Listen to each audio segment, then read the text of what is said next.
कितना बड़ा संकल्प भारत की भूमि पर सबने लिया है कि आत्मनिर्भर भारत हो। आत्मनिर्भरता का मतलब क्या है?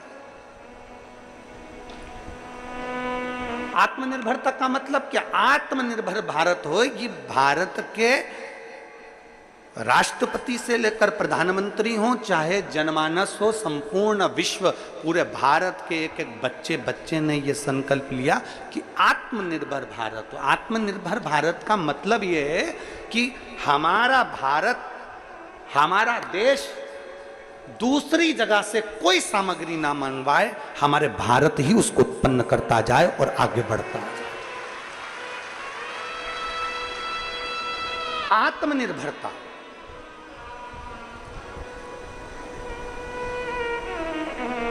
छत्तीसगढ़ को क्या कहते हैं? धान का, जम के बोलो जरा, धान का कटोरा। पर जितने धान के कटोरे वाले हैं, जिन्होंने खेती करना थी, जो खेती करने वाले थे, उन्होंने अपनी जमीन बेच बेच के शहर चले गए। जमीन कोई करने वाला बचा नहीं। अब धीरे धीरे धान का कटोरा सुकड़ता जा रहा है, छोटा होते जा रहा है। उसमें अपनी जवाबदारी होना चाहिए कि शहर में वो सुख नहीं है जो अपने गांव में है, शहर में वो सुख नहीं है जो अपनी जमीन पर है, शहर में वो सुख नहीं जो अपनी भूमि पर है। आत्मनिर्भर बनो।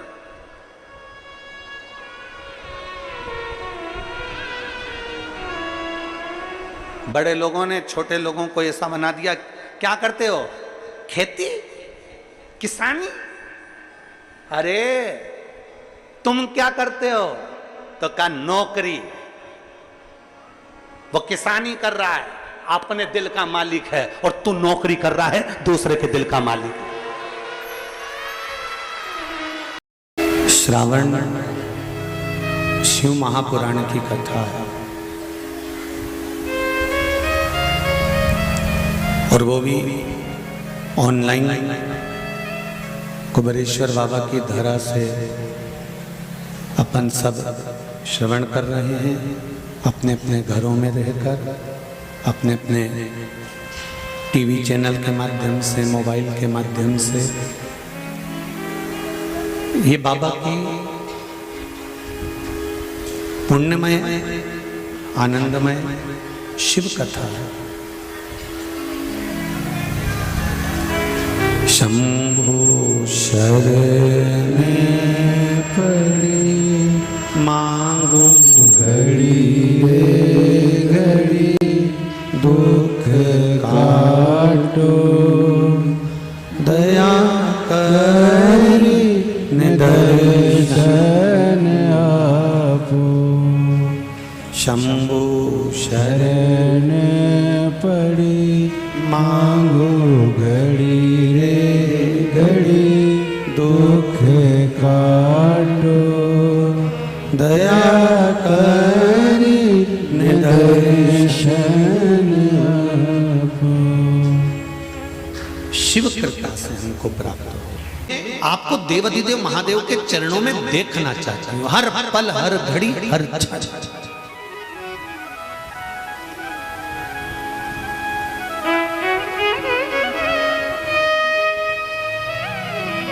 देखिए, श्रावण शिव महापुराण के महत्व को समझिएगा जरा।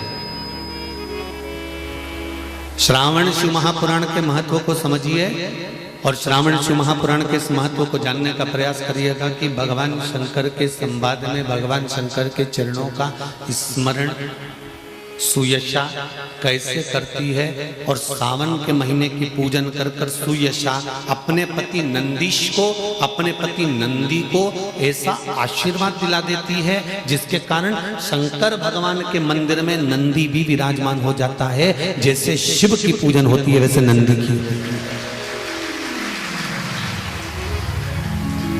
जैसे शंकर भगवान की पूजन हो रही है, वैसे नंदी की पूजन।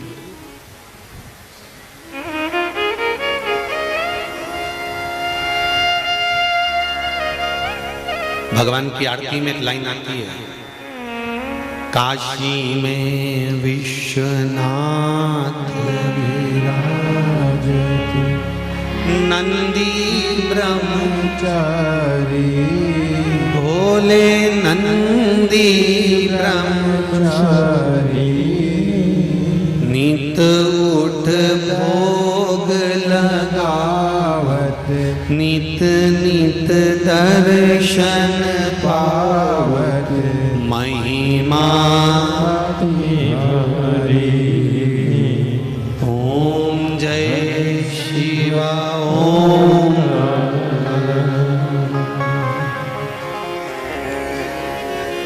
ध्यान दीजिए ना जरा, कल कथा में कहा था आधा भार पति उठाता है और आधा भार, जम के बोलो, धर्म पत्नी उठाती है। आधा भार पति उठा रहा है, आधा भार धर्म पत्नी उठा रही है। पति कभी इस अंदाजे में मत रहना कि तुम अकेले के बल पर तुम उन्नति की सीढ़ी पर चढ़ रहे हो।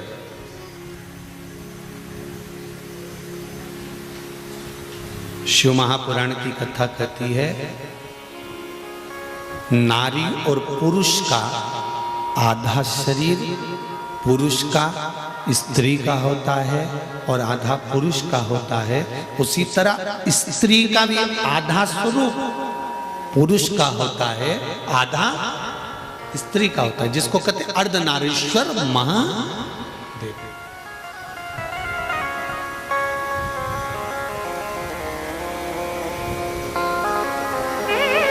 आधा भार नारी उठा रही है, आधा भार पुरुष उठा रहा है, आधा भार पति उठा रहा है, आधा पत्नी उठा रही है। पति की उन्नति की सीढ़ी में उसके व्यापार की उन्नति हो, चाहे उसके वैभव की उन्नति हो, उसकी उन्नति की सीढ़ी में उसकी धर्म पत्नी का भी आधा अंश रहता है।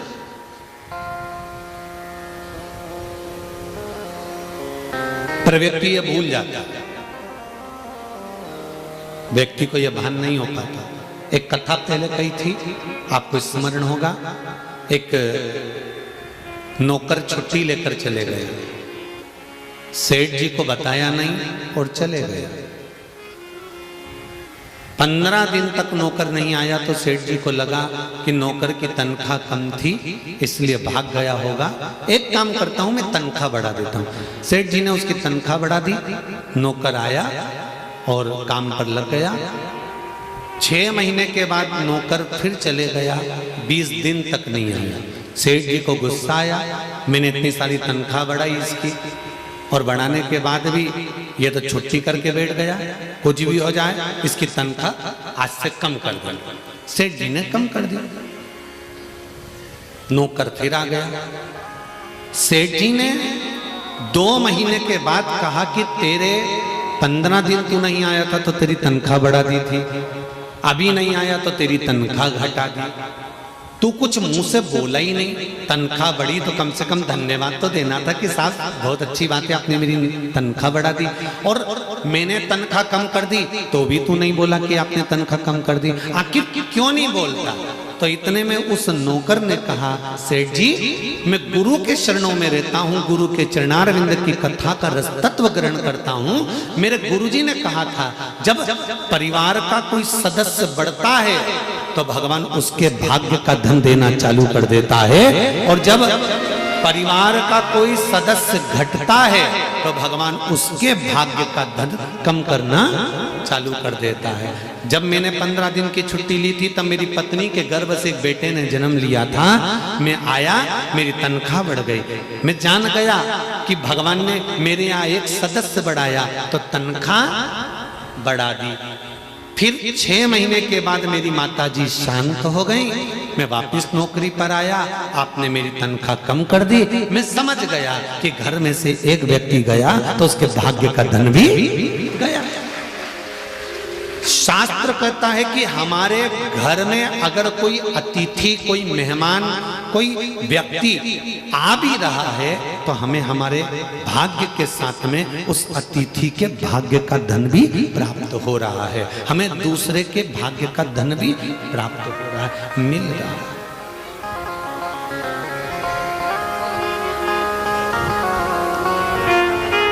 पति ये ना सोचे,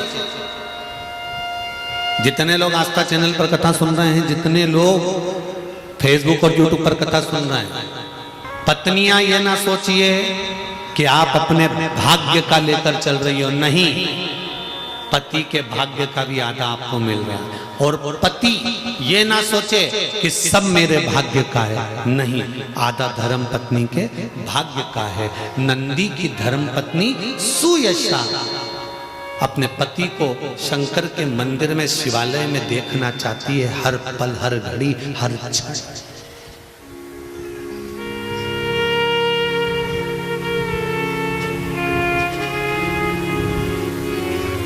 मेरा विश्वास कहता है दुनिया की कोई धर्म पत्नी ऐसी नहीं होगी जो पति को मय खाने में देखना पसंद करेगी। दुनिया की कोई पत्नी ऐसी नहीं होगी जो पति को मदिरा की दुकान पर देखना पसंद करेगी। दुनिया की गरीब से गरीब अगर स्त्री है, शादीशुदा नारी, अपने पति को अगर देखना पसंद करेगी तो उन्नति की सीढ़ी पर चढ़ता हुआ देखना पसंद करेगी, नीचे नहीं। तो महादेव भी कब देगा? जब तुम पूरा भरोसा कर लोगे।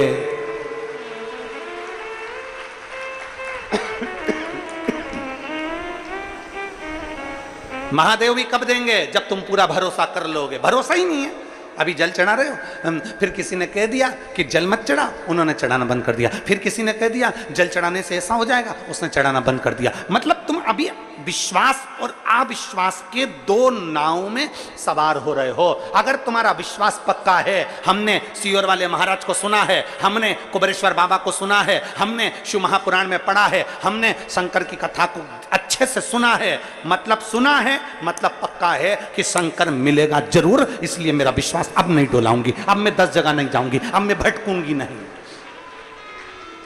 अब मुझे भटकना नहीं है। मतलब मेरा विश्वास दृढ़ हो गया।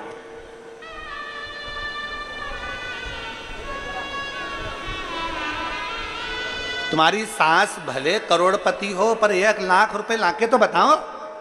जाओ रिजी जीवन, जाओ, अब भी जाओ, जाओ, 1 लाख रुपए देखे तो आए। सास भी 50 बार सोचेगी क्या करेगी, क्या करना। सास भी पूछेगी क्या करोगी, क्या करोगी, अभी क्या पैसे की जरूरत पड़ गई, क्या हो गया। मतलब विश्वास इतना प्रबल नहीं है। भले तू है, भले घर में भरोसा, विश्वास जब तक पक्का नहीं होगा तब तक 1 लाख रुपए भी रिश्तेदार नहीं देते, 5 लाख रुपए भी रिश्तेदार नहीं देते। उसी तरह परमात्मा पर जल चढ़ाते रहो, चढ़ाते रहो, चढ़ाते रहो, चढ़ाते रहो। विश्वास पक्का कर लीजिए, विश्वास पक्का करिए। गला पकड़ रहा है बाबू, साउंड सुबह शुरू से। विश्वास पक्का करिए, और जब विश्वास पक्का होगा तो शिव को मिलने में देरी नहीं होगी। आप विश्वास पक्का करिए। हमारा भरोसा पक्का नहीं हो पाता। हम थोड़े दिन तो शंकर जी के मंदिर जाते हैं, थोड़े दिन हम जल चढ़ाते हैं, थोड़े दिन हम भजन करते हैं, थोड़े दिन बाद हमारा विश्वास समाप्त हो जाता है। फिर हम कोई नया महाराज ढूंढते हैं, फिर नया कोई देवता ढूंढते हैं, फिर उस देवता के पास जाते हैं, फिर वहाँ से हम जाते हैं, फिर दूसरे के पास जाते हैं, फिर दूसरे से तीसरे के पास, तीसरे से चौथे के पास, चौथे से पांचवे के पास, ऐसे ही भ्रमण करते करते करते करते पूरी जिंदगी दुख में निकल जाती है, पर सुख सामने नहीं आ पाता। क्यों नहीं आता? क्योंकि हमारा भरोसा दृढ़ नहीं हो पाता, हमारा विश्वास दृढ़ नहीं हो पाता। अपने भरोसे को पक्का करो। कलयुग का असर कहां दिखता है?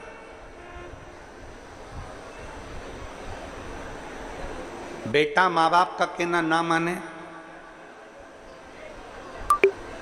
बेटा माँ बाप की ना सुने, बहू सास की ना सुने, सास बहू की ना सुने, बात ना माने, पत्नी पति की बात ना माने, पति पत्नी की बात ना माने, भाई भाई की बात ना माने, कर्मचारी ऑफिसर की बात ना माने,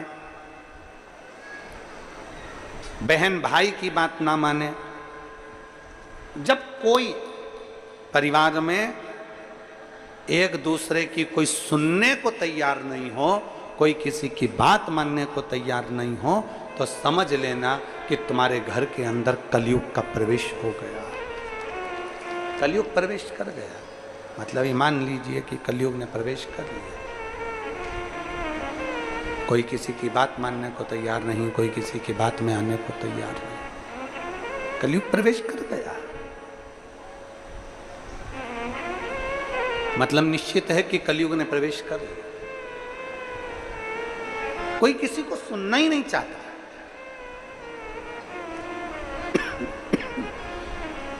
कोई किसी को सुनना नहीं चाह रहा है। गुरु की बात को चेला नहीं सुनना चाह रहा है, माँ बाप की बात को बच्चे नहीं सुनना चाह रहे हैं, पति की बात को पत्नी, पत्नी की बात को पति, भाई की बात को भाई नहीं सुनना चाह रहा है। कोई किसी की बात सुनने को तैयार नहीं है। मतलब ये पक्का है कि कलयुग का प्रवेश हो गया। कलयुग का प्रवेश हो गया।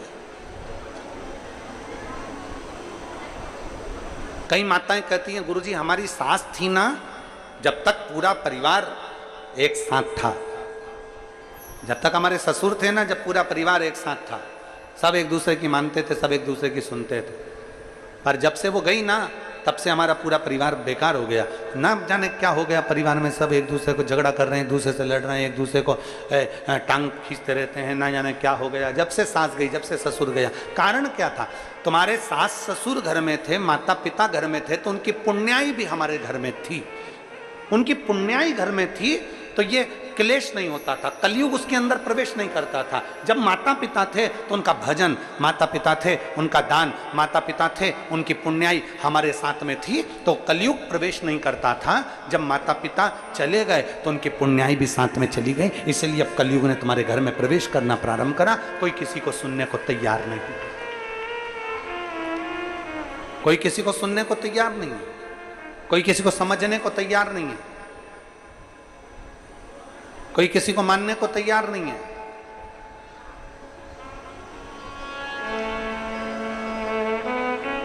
पार्वती जी ने जिद पकड़ ली। जिद, कौन किसको सुने? पुण्याई से सिद्धता थी।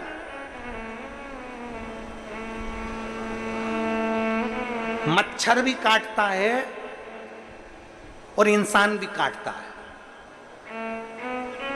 थोड़ा लोगों को बुरा लग जाएगा हमारी बात का, हमारी बात का लगता बहुत जल्दी लोगों को बुरा, तुरंत मिर्ची लग जाती काली वाली लोगों को। हम बोले और उन्होंने तुरंत काटा, और काटा और उन्होंने तुरंत बोला। मच्छर भी काटता है और मनुष्य भी काटता है, पर दोनों में एक अंतर भारी है। मच्छर काटता है तो खून पीता है, और मनुष्य काटता है तो पूरा कुल ही पी जाता है। मच्छर भी काटता है और मनुष्य भी काटता है। मच्छर काटता है तो खून पीता है, और मनुष्य काटता है तो कुल पी जाता है। पूरा की पूरा कुल, भाई की भाई, परिवार की परिवार नष्ट होते चले जाते हैं। और फिर निवेदन है, चाहने वाले जिंदगी में कम हो जाएं, चल जाएगा। चाहने वाले जिंदगी में कम हो जाएं, चल जाएगा, पर अपने निंदक, बुराई करने वाले, अपने दुश्मन कम नहीं होना चाहिए, तब आनंद नहीं। चाहने वाले कम होंगे चलेगा, पर निंदक कम नहीं होना चाहिए। निंदक कम ना हो तुम्हारे, तुमको अपशब्द कहने वाले कम नहीं होना चाहिए। क्यों? क्योंकि जितना चाहने वाले तुम्हारा प्रचार नहीं करेंगे, उतना निंदा करने वाले तुम्हारा प्रचार करते रहेंगे, अपशब्द कहते रहेंगे, ताना देते रहेंगे, आड़ा तड़ा कर। इनकी कमी नहीं होना चाहिए महाराज, इनकी कमी ना हो। भगवान शंकर का कोई दुश्मन नहीं, शिव का कोई द्रोही नहीं, शिव का कोई दुश्मन। भगवान शंकर का कोई द्रोही नहीं है, कोई दुश्मन। सब जितने भी हैं शिव के प्रिय हैं। सांप में जहर भरा होता है, जहरीला सर्प होता है, पर शंकर का प्रिय है। बिच्छू में जहर होता है, पर बिच्छू शंकर का प्रिय है। समुद्र खारा होता है, पर शंकर का प्रिय है। गंगा निरंतर कल कल बहने वाली, ना जाने कितने उपद्रव करती हुई, कहीं इस छोर से कहीं उस छोर तक जाने वाली, शिव की प्रिय है। नंदी, भृंगी, श्रृंगी, भूत, प्रेत, डाकनी, पिशाचनी, चुड़ैल आदि जितने जितने हैं शंकर के सब प्रिय हैं। शिव का कोई द्रोही नहीं, शंकर का कोई दुश्मन नहीं। इसीलिए शास्त्र कहता है, इसीलिए कहता है नमामि शमीशा निर्वाण रूपम विभुं व्यापकं ब्रह्म वेद स्वरूपं नमामि शमीशा निर्वाण रूपं विभुं व्यापकं वेद स्वरूपं। सास कभी बुरी नहीं होती, ना बहू कभी बुरी होती है। अगर सास बुरी होती तो तेरे को लेके नहीं आती,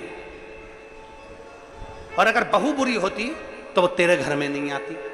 दोनों अच्छी है, सास भी अच्छी है, बहू भी अच्छी है। बस समय का चक्र थोड़ा सा घूम जाता है, जिसमें दोनों का अहम सामने आकर खड़ा हो जाता है।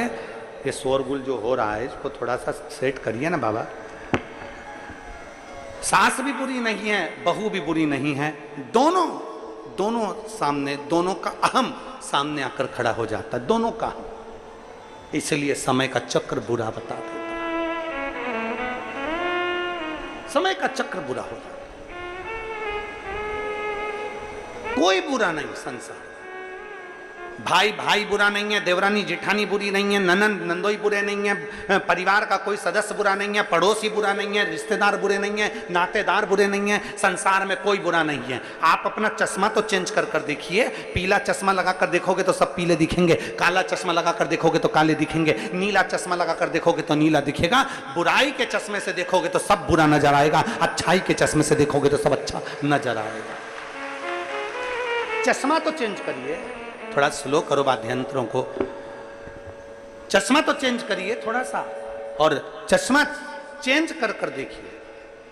आप थोड़ा सा चश्मा चेंज करोगे, आपको सब अच्छा नजर आने लगे, सब अच्छा दिखे।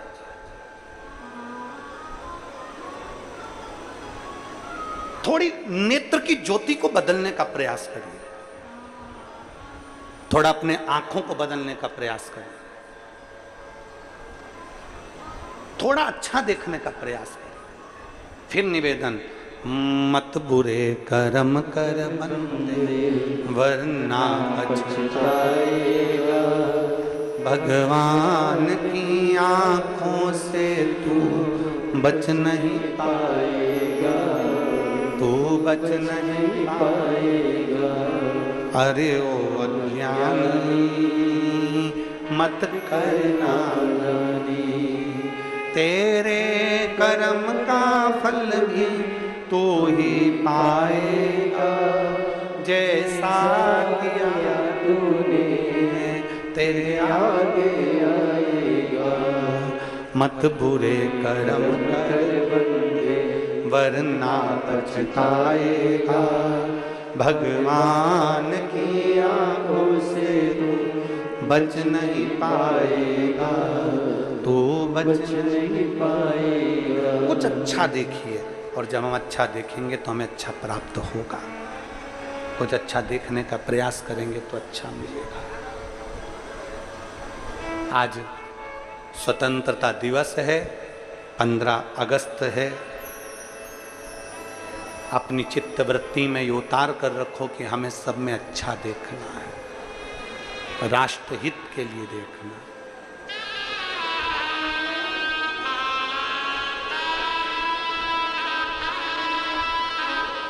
राष्ट्रीय, सबको जगाना है, सबको जागृत करना है। सबको जगाने का प्रयास करना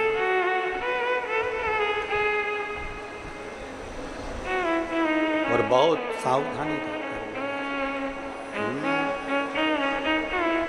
उठो जवान देश के वसुंधरा पुकारती, उठो जवान देश के वसुंधरा पुकारती, ये देश है पुकारता पुकारती माँ भारती, ये देश है पुकारता पुकारती माँ भारती। एक यहाँ पर हमको मालूम नहीं है छत्तीसगढ़ का तो नियम, परंतु हमारे मध्य प्रदेश का और हमारे सीहोर का तो हम कह सकते हैं। हमने जो देखा है हमने जो देखा है वो हम कह सकते हैं। हमें छत्तीसगढ़ का नहीं मालूम। हमारे सीहोर में हमारी घर की जो माताएं हैं वो सुहागिल करती हैं।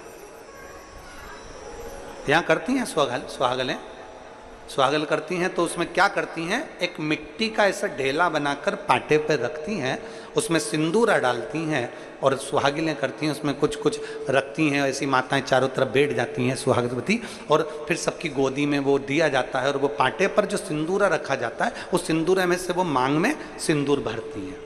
अब यहाँ होता है कि नहीं होता हमको नहीं मालूम, पर हमने देखा है। आपके इधर होता होगा, होता है? अच्छा ठीक। क्या कहते हैं उसको? गोरनी की सुहागिल, सुहागल कहते हैं। ठीक।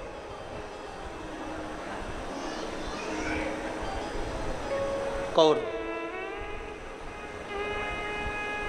जो नहीं जानती भगवान की पूजन कैसे होती है, कौर नहीं जानती जो भगवान की आराधना कैसे होती है, कौर नहीं जानती कि भगवान की पूजन आराधना उनकी भक्ति कैसे होती है, वो नहीं जानती। एक तो उसने भगवान शंकर का शिवलिंग बना लिया, मिट्टी का पार्थिव,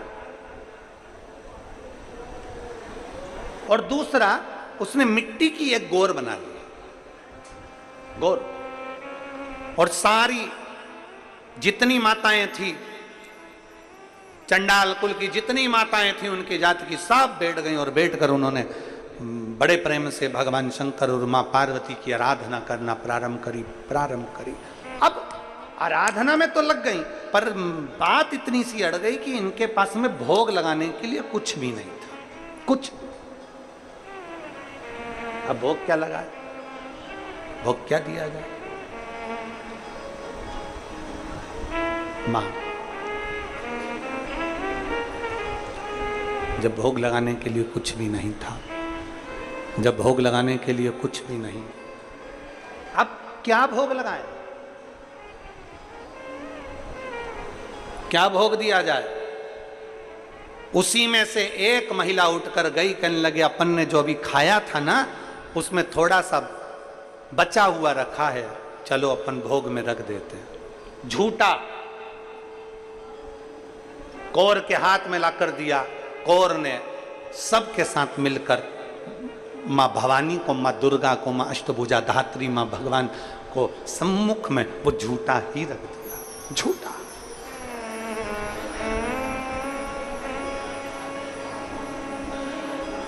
भगवान शंकर देखकर बड़े प्रसन्न हो गए, बहुत प्रसन्न। जब मेरे महादेव प्रसन्न हुए, मेरे भगवान शंकर जब प्रसन्न हुए, मेरे देव अधिदेव महादेव जब प्रसन्न हुए, अधिक प्रसन्नता शंकर जी के चेहरे पर थी। तो पार्वती जी ने पूछ लिया, आप इतने प्रसन्न कैसे नजर आ रहे हैं? इन्होंने तो झूठा सामान का भोग लगाया, झूठन का भोग लगाया, और आप प्रसन्न दिख रहे। इन्होंने तो झूठन का भोग लगाया है और आप प्रसन्न दिख रहे। झूठन का भोग लगाया और आप प्रसन्नता दिखा रहे। शंकर भगवान कहने लगे, कोई कोई भक्त ऐसा भी मिलता है जिसके पास कुछ नहीं होता तो अपना ही खाया हुआ भगवान को समर्पित भी कर देता है। कोई कोई भक्त ऐसा मिलता है, कोई कोई भक्त ऐसा मिलता है। पार्वती जी कहती हैं, प्रभु तो क्या मुझे स्वीकार करना चाहिए? क्या मुझे स्वीकार करना चाहिए? और कहाँ से लाऊं गंगा, कहाँ से लाऊं यमुना, कहाँ से लाऊं गंगा, कहाँ से लाऊं यमुना, कहाँ से लाऊं सरयू अपार पड़ी रे, और भोले तेरी सेवा हमसे ना बनी रे, भोले बाबा तेरी सेवा हमसे ना बनी रे।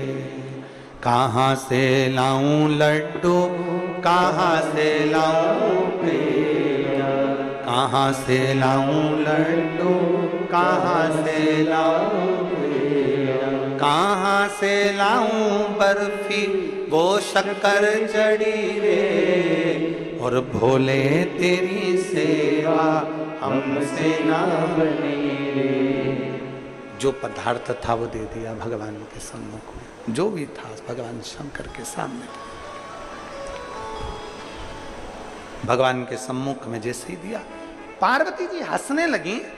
शिवजी को मुस्कुराता हुआ देखकर पार्वती ने पूछा कि झूठा दे रही हैं? झूठा?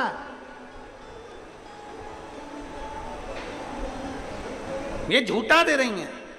शंकर भगवान कहते हैं पार्वती प्रेम से दिया गया झूठा भी भोग लगाना पड़ता है। प्रेम से दिया है, झूठा भी भोग लगाना पड़ता है।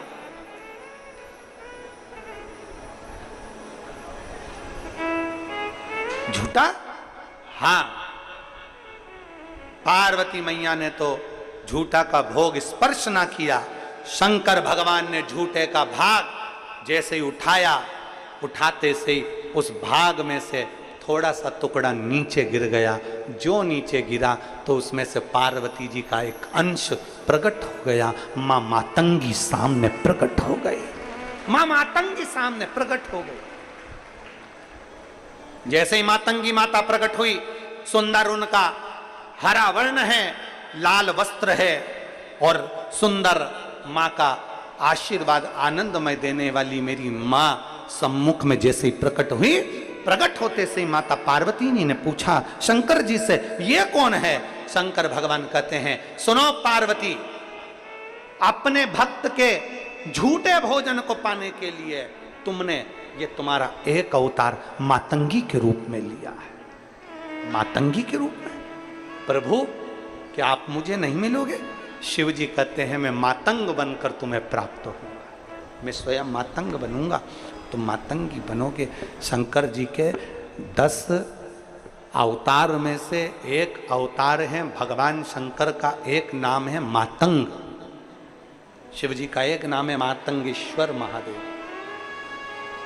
और पार्वती जी का एक नाम है मातंगी। कौन सी माता? जम के बोलो जरा। मातंग। आज भी माता मातंगी ऐसी हैं जिनको झूठे का भोग लगता। आज भी किसके लिए प्रकट हो गए शिव? किसके लिए? जो लोग कहते हैं कि भगवान शंकर तो लोग कहते हैं, कोई कहते हैं कि इनसे भगवान प्रसन्न हो जाते हैं, कोई कहते हैं धन वालों से भगवान प्रसन्न हो जाते हैं, कोई कहे करोड़पति से भगवान प्रसन्न हो जाते हैं, कोई कहते हैं संपदावान से भगवान प्रसन्न हो जाते हैं। करोड़पति से, धनपति से दुनिया के लोग प्रसन्न हो सकते हैं, पर करोड़पति और धनपति से मेरा महादेव नहीं। मेरा महादेव तो तुम दिल से पुकारो उससे प्रसन्न हो जाता है। करोड़ों के धन से मेरा महादेव प्रसन्न नहीं होता, लाखों के धन से मेरा महादेव प्रसन्न नहीं होता। मेरे महादेव को प्रसन्न करने के लिए तुम्हारे निर्मल मन, जो तुम्हारे पास में है वो तुम दे दो शंकर, जो तुम्हारे पास।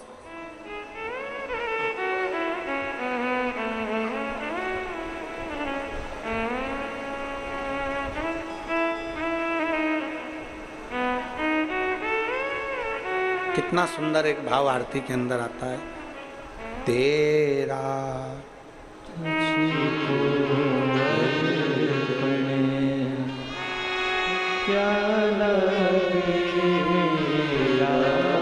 आप भी बोलिए जरा, तेरा तुझको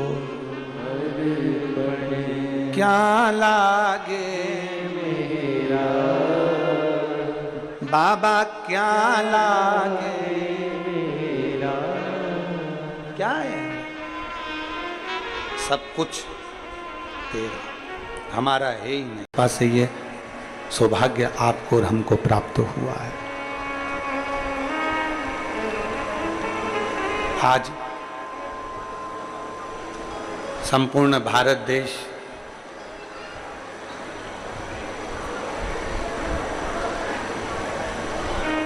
अपनी स्वतंत्रता का 78वां वर्षगांठ मना रहा है।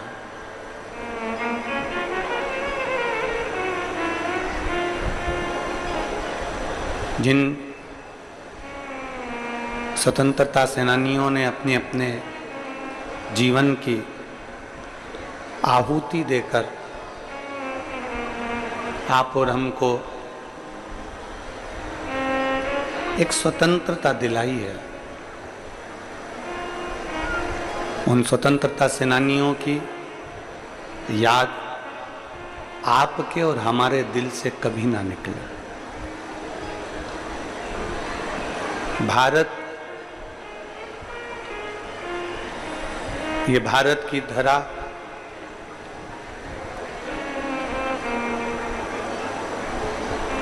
इतनी उन्नति की ओर आगे बढ़े, इतनी उन्नति की ओर आगे बढ़े कि जैसे आज हमारा देश संपूर्ण देशों में प्रथम गिना जाता है, ऐसे ही आगे और गिनता रहे और आगे बढ़ता रहे। संपूर्ण देशवासियों को आज स्वतंत्रता दिवस की बहुत बहुत बधाई। आपके हृदय में राष्ट्र की भक्ति सदा विराजमान। और हम फिर निवेदन करेंगे, शिव भक्ति से भी बड़ी है राष्ट्र भक्ति। भगवान की भक्ति से भी बड़ी है राष्ट्र भक्ति।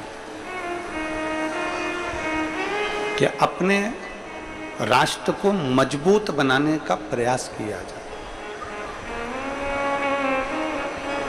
चाहे वो धर्म के क्षेत्र में हो, आर्थिक व्यवस्था के क्षेत्र में हो, राजनीतिक व्यवस्थाओं के क्षेत्र में हो, चाहे कोई भी क्षेत्र हो, उसमें हमारा राष्ट्र, हमारा देश, भारत देश आगे बढ़े और मजबूत हो। भारत माता की ये एक समर्पण का एक आनंद हो। 5 दिवसीय शिव महापुराण की कथा नया रायपुर गनौद में चल रही है,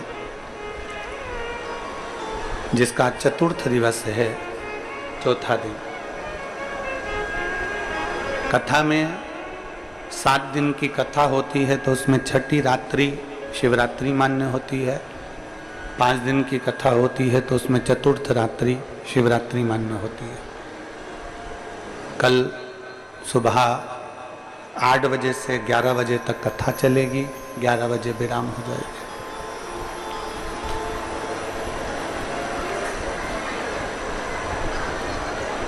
पहले एक बार कथा में कहा था कि दर्पण में मुख और संसार में सुख केवल दिखता है पर होता नहीं है। दर्पण में मुख दिखता है और संसार में सुख दिखता है पर होता नहीं।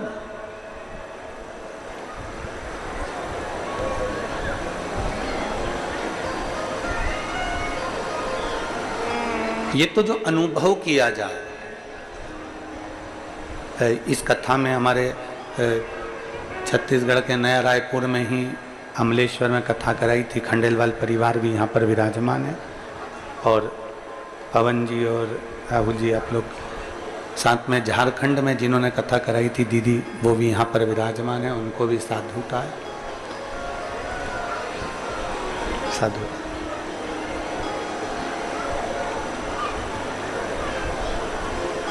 दर्पण में मुख नहीं होता और संसार में सुख नहीं होता, केवल हमको नजर आता है पर होता नहीं है। हमको लगता है कि दर्पण में मुख है और संसार में सुख है, पर होता नहीं, होता नहीं है।